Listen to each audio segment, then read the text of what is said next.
Where is Europe placed in the emerging global geopolitics? Both NATO and EU face existential crisis over Trump doctrine. Author Litya Chakrabarti. For rich European nations, especially the troika Germany, France and Britain, the geopolitical situation that is unfolding in the year 2026 has enough elements of an existential crisis as a result of the announcement of the US policy on global security, which marginalized the role of European nations and NATO in the overall understanding of the Trump-2 administration. Three developments relating to the US understanding of global scenario unfolded in the last 7 days, indicating that Trump administration is gradually withdrawing its commitments to Europe, signaling the end of the post-Second World War arrangement that has been continuing for the last 8 decades since the end of the Second World War in 1945. These three included Trump's interview to the prestigious magazine Politico released on 9 December. The U.S. Security Policy in Perspective released by the State Department on 4 December, and third was the unofficial interview given by Pentagon to Reuters. All three made clear that the Trump-2 administration has initiated vigorous steps to delink USA from Europe in terms of its dependence on security. The most important part of the Trump interview to Politico was that Donald Trump hinted he could walk away from supporting Ukraine as he stepped up on his administration's recent criticism of Europe, describing it as weak and decaying, and claiming that Ukraine could not win the war against Russia with just Europe's support.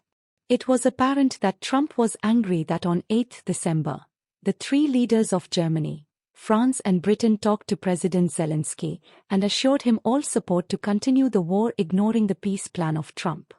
Despite that view of the European tricks, the Trump interview was released the next day, in which Trump asked President Zelensky to accept the peace plan, arguing that Moscow retained the upper hand and Zelensky must play the ball as per US wishes and not dictated by the Europeans. Trump said, "If it keeps going the way it's going, Europe will not be, in my opinion, many of those countries will not be viable countries any longer.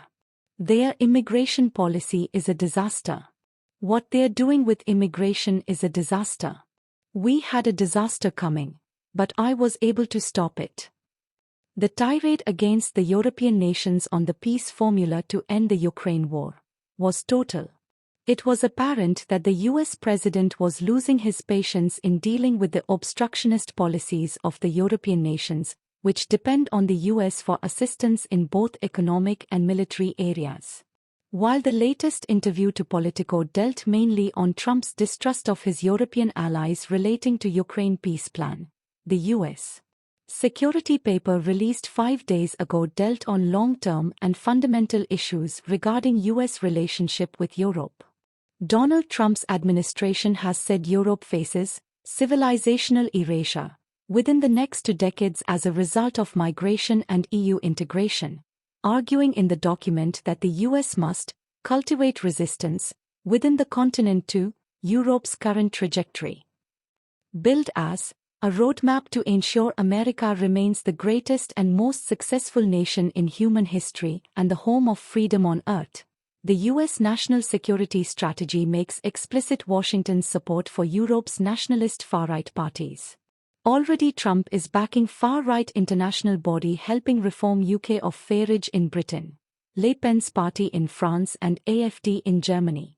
But now through this document, the assistance to far-right parties in Europe has been made as a part of US government strategy. The document, with a signed introduction by Trump, says Europe is in economic decline, but its real problems are even deeper, including activities of the EU that undermine political liberty and sovereignty, migration policies that are transforming the continent, censorship of free speech and suppression of political opposition, and loss of national identities.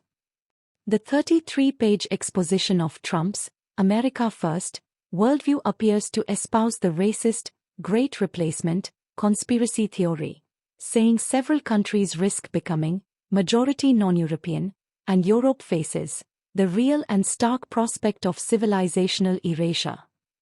It adds, should present trends continue, the continent will be unrecognizable in 20 years or less.